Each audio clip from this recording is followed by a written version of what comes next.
Hi, it's week 9, and I'm going to go over the PowerPoint presentation for this week. And we're talking about care of populations affected by disaster. Actually, we're going to do it this week and next week. This week, we're going to talk about kind of natural disasters, a little bit on bioterrorism. That's about it. Next week, we will actually be looking at how do we respond to those? How do we triage emergencies? How do we respond to disasters and help as far as acute care settings, help get people to acute care settings. But today we're going to talk about week 9, and so I'm going to share my screen with you, and we will get into it.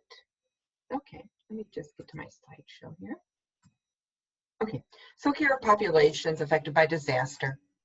And so everyday disasters occur all over the world. There was data that from the 12-year span from 2000 to 2012, 2.9 billion people were affected, causing 1.2 million deaths throughout the world. And so while we're living in this world of COVID and the pandemic, we have to remember that it doesn't decrease the amount of actual disasters that also happen throughout the world. And I think sometimes, we'll, again, funding will be diverted from those because funding's needed other places. Resources as far as people, maybe we don't have as many people being able to respond to these. People are kind of fatigued over really the crisis the world has been in recently. So we need to remember this, that the disasters just don't stop. And community and public health have a lot to do with that response and with helping people through this. In the United States, an average of 50 federally declared disasters occurred each year, and we are seeing that on the rise as well.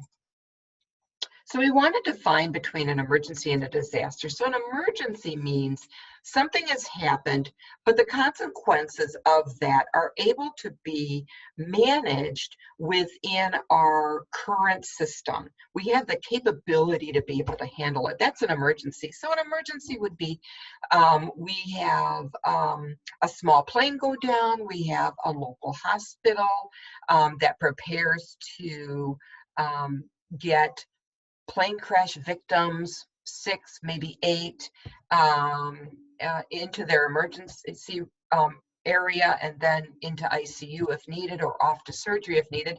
And that hospital can respond to that. They are capable of doing that. They have the available beds, they have the available ORs, they have the ability to have staff to take care of them. So that's an emergency, and you would declare an emergency usually within the acute care setting and saying we're going to get these. And when people respond to them, like the firefighters and first responders, as far as paramedics, they are able to handle that. They might call in a couple of other area responders. So you might have 2 or 3 engines respond for the fires. You might have 2 or 3 ambulances respond, but they're still able to handle it. That's an emergency. A disaster is where something happens and it interferes with not only the daily function of life for the people involved, massive amounts of people, but it overwhelms our ability to respond to it. So people are not treated because we don't have the ability to always be prepared for 1,000 people, to be involved in a blast. We don't have the ability to treat 500 people who have been shot. And so that is a disaster, and that is something that we also prepare for. We just prepare for the fact that we might not be able to handle it. We don't have the ability to be able to have unlimited amounts of people or supplies or beds or ventilators like we saw with COVID. And we saw this at the beginning of COVID. We could have called it a disaster at that particular point because we didn't have enough PPE. We didn't have warehouses of PPE just laying around for us to be able to have the massive amounts that we needed. So that's the difference between an emergency and a disaster. So this is a picture of a wildfire. It was actually taken several years ago. I can't really tell what the date is on the bottom of the ring, but It's a picture. Obviously, this woman is dashing into the house. The car is there. You can see the flames approaching the neighborhood. They've been told to evacuate. You can see the pumpkin on the ground. It is around Halloween time, but you can also just see that they're like in the midst of their lives, and now they've been told to evacuate. I want you to think for a moment. If you were told to evacuate, you had 5 minutes to get stuff from your home. What would you grab? Would it be photos? And are those in a central location? Can you grab them off of a shelf in a closet and have those? Would it be your pets? And are you capable of moving all of your pets? What about an aquarium? Might not be able to take the aquarium with you. The fish might have to see if they can survive what's actually going on. Your dog and your cat, can you get them readily? Can you round your cat up in a quick period of time? You're kind of panicked. Cat's kind of sensing that. Can you get them into the carrier and get them into the car? What about your kids? Do you know where all your kids are? Can you get to them quickly? What about other things that are very treasured to you? What about your grandma's quilt or the tools your father left you? Would those be things you would want to go? What about musical instruments? I mean, it can just go on, right? And so what preparedness does for us is not only prepare us to be able to survive like food and water for a few days. That's preparedness, and we'll talk about that. But also preparedness helps you to know, where do you grab those things? What do I do if I have to evacuate immediately? What's your escape route from the house if the house is burning, right? It's along those same lines. I know that there have been times when there have been discussions in my family about what happens if, if there's a pulse, an electrical pulse that has gone over and now gone through the area, and now our phones are dead and our cars are dead. How do we get together? Where do we meet? And so, disasters are just so emotionally involved, and seconds count. It's not just a saying. Seconds do count. All right. So this is just a table that shows you different types and examples of natural and chemical emergencies. I want to call your attention, of course, to the biological disasters caused by exposure to living organisms, to pathogenic microorganisms, and of course, we're in the midst of that, right? An epidemic with a virus. Also, I have arrowed on there, you could have disasters because of natural weather. And we've seen that recently with the hurricanes that have been down in the South. We have seen Louisiana get hit in rapid succession, really, with 3 major hurricanes. And what kind of plans do they have in place? I know there's been a lot of things that have changed down in the South since we've had recent hurricanes that have been disastrous, Katrina and that type of thing. And so there's a lot of now things to hold back surges from the ocean and things like that when hurricanes happen. And then we have biotoxins as well, or chemical emergencies. Biotoxins, choking or pulmonary agents. These are the kind of things that really, when you think of bioterrorism, these are the things that you think about, because while they aren't, I have to say many times, they are unleashed unintentionally, there's the ability to release them intentionally. So if you'll remember 10, 15 years ago, we had some mail and packages that were delivered to politicians in that actually had bioterrorism agents in them. And also we just had recently, maybe 3 or 4 months ago, I don't know if you saw it in the news because you guys get so busy with school, but there was a large chemical explosion overseas that was like a nuclear bomb going off. And that was supposedly unintentional. I'm going to believe what they reported it as, that it was a storehouse of things they had seized when they were brought illegally into the country, and it had just gone up. So it can be intentional or unintentional for these emergencies and disasters. So the role of public health nurse, I think you probably get it by now. Preparedness education is a huge one. How can I get my neighborhood or my community prepared for the disasters that may indeed happen for us? So in this area, I'm not going to get you prepared for a hurricane. The likelihood that we have a hurricane is really, really minuscule. But I might want to make sure that you understand what to do in the case of a tornado, what you might want to do in the case of flooding. Years ago, they also started talking in this area, and particularly down by St. Louis, maybe we should be preparing for earthquakes as well, not just California and the West Coast. First responder, so we are a backup to first responders. People who work for like the public health department or the Salvation Army would certainly show up to disasters to say, what can I do? And many times those might be administrative tasks, but it also might be, I'm a nurse, put me to work. Ongoing surveillance of making sure that we know what's going on in our area, and then able to do rapid needs assessment. That really comes down to being able to survey an area that has just been hit with a disaster and what can I assess on this area. Communications, response ethics, this has a lot to do with who you help and who you don't, not easy decisions. And then sheltering. We're going to talk a little bit about some of those in a minute. So this one is on preventing disasters as far as fires and explosions. And so it talks about the different response plans that you would have. You need to educate individuals and families, prepare for a possible community disaster, what do you do in case of that disaster, and then guiding clients to resources so that we have a disaster plan. Okay, so this is something that a public health nurse would work on. This is called an impact area map. And so you would say, let's say you were out on the West Coast and your area could be prone to earthquakes. Let's even say it's Alaska. They have a lot of earthquakes up in Alaska. And if you had an earthquake, what areas would be most impacted? And where is that fault line? And when do you expect these earthquakes? And has there been historical data on it? And really what you look at is if the epicenter is right there at that bridge, that would be the biggest, obviously, area for need, but you would have this impact area map that would go out. And so you would need to worry about the airport. You would need to worry about access to this town. You see, you have this big city. Well, maybe the big city has the hospital in it. Maybe the big city has the fire department in it. And this town has very limited resources because they're used to using the big city's resources. And then if there's no access then to this town, how can you help them? And so an impact area map is very important. This is a picture of the California earthquake of 1989. You will notice here on the left picture, you see a lot of the destroyed homes, and you see a lot of fire hoses. That's because one of the biggest things that happens after earthquakes are broken gas mains and then the fires that come from them. And then on the right, you have a collapsed highway.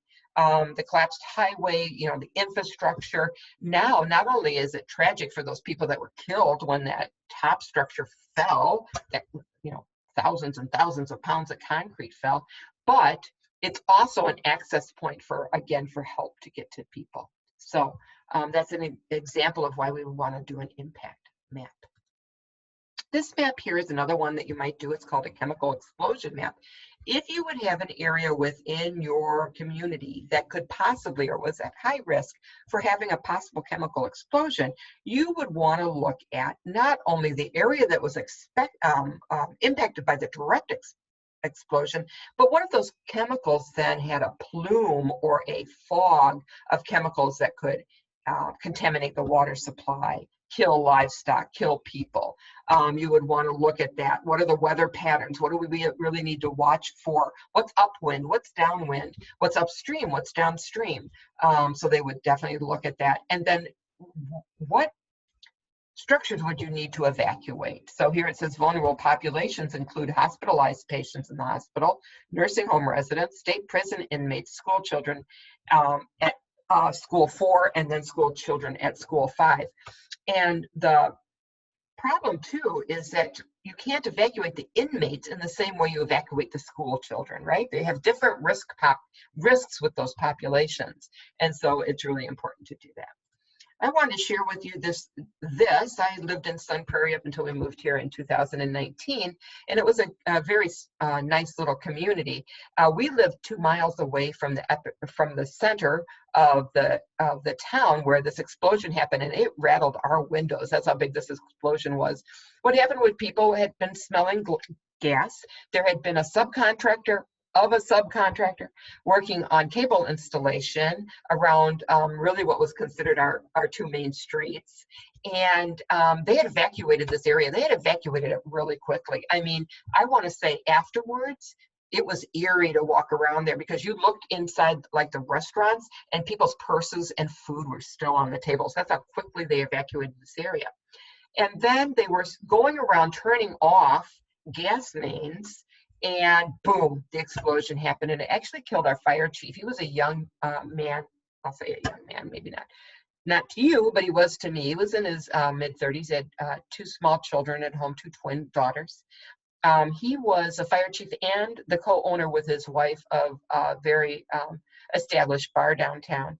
And he was turning off the gas lines in the basement of the bar, and it went up. And he was killed. He was the only one killed. I don't know how that happened, that only one person was killed. They did a great job evacuating people.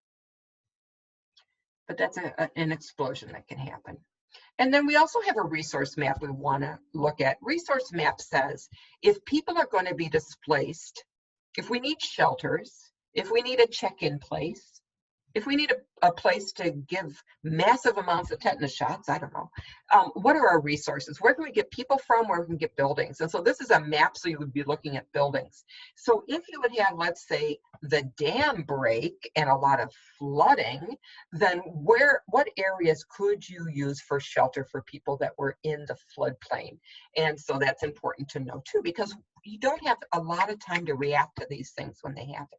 So this was the historic flooding in Wisconsin in 2008. You may have remembered this.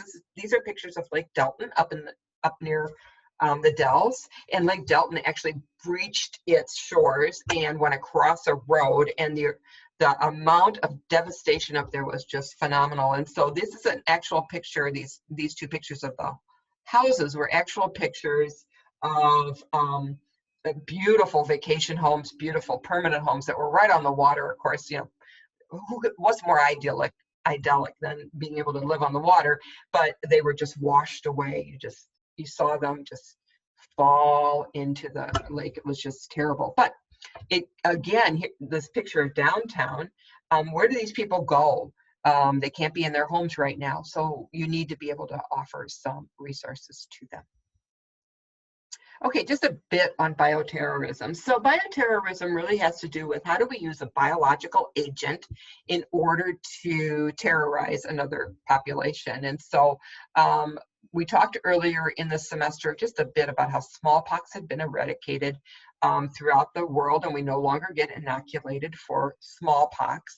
And because of that, it can be used as a biologic agent. And I think I gave you a video to watch that talked a little bit about that. And so that's kind of scary. And this little boy, maybe a little girl, I think it's a little boy, has smallpox. Certainly not a fun disease to have. It is very, very uncomfortable and can be life-threatening. The other picture I have on here is of anthrax. That was one of the ones that was used. Ricin was another one that was used in the male bioterrorism attacks for politicians, and ended up killing some postal workers as well.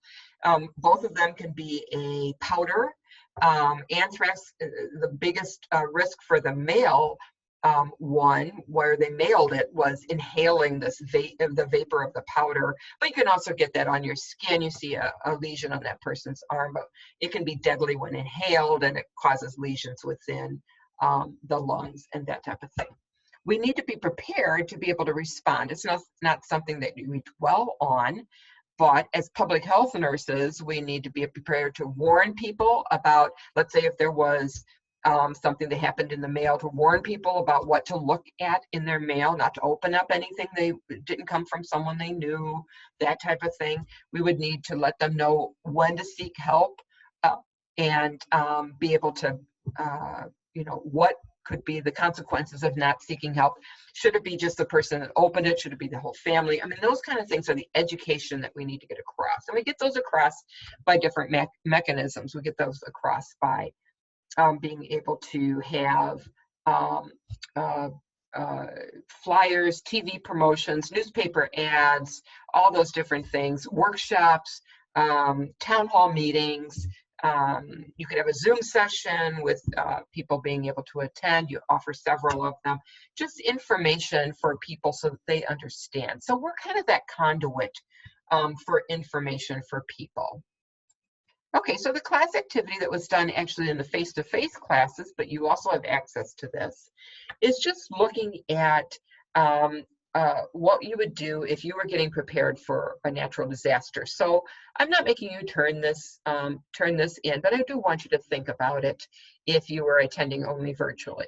And that's, think about one of those disasters listed on there. I think we did in class, we did flooding, and we did a tornado, an F5 tornado. And your goal as part of that group that's explained in that team is to educate the population. So you realize that there's many ways you can do this. You could do workshops, like I said, flyers, brochures, public service announcements. So what the teams did is they looked at that and decided what to teach, who to teach, and how to distribute that information. So I'll say, for the F1, there were 2 mobile parks in that home. So for the F5 tornado, they said, we really want to get the information out. Maybe we could do a community meeting at the mobile parks. Maybe they've got a community center, and we can really go there and say, this is what you need to do in case you hear that a bad tornado is on its way to you. Then that would be, you need to evacuate and get someplace safe. Or longer term, maybe you need to build a storm shelter. Maybe that's something that you're capable of doing. And that would be another thing that you could go to. But we know in an F5 situation that those, even in an F3 or an F2, those mobile homes are tossed around and people die all the time. So getting that word out to them. And then who is your audience? Well, it's going to be the homeowners, but it could also be the school children. Sometimes when you want to reach parents, and you aren't successful in reaching them, you can do an education session for the school children. They bring that information home to mom and dad, and so you can get some information to them that way. When we were looking at flooding on that island, it's actually called Enchanted Island on the Mississippi River, we looked at really the people you want to talk to are people who are actually living there. Some of the people who live there have their homes up on stilts, 16, 20-foot stilts. And it is a common thing to do, a common thing to raise up the home and put it on stilts. So you can still live there and survive the flooding that happens. And then the ability of being able to get by boat from your place to the mainland and things like that. So you would want to perhaps have a public service announcement about that. You might want to put out something in the newspaper, perhaps even an article with a local journalist on how to protect yourself for the anticipated floods that happen every spring in that particular area. So that's basically what we did with those. Like I said, I'm not expecting you to turn anything in on that. It was a pretty easy assignment. People just kind of talked. So if you have any questions, as always, give me a call. But if not, I will see you at week 10. Bye.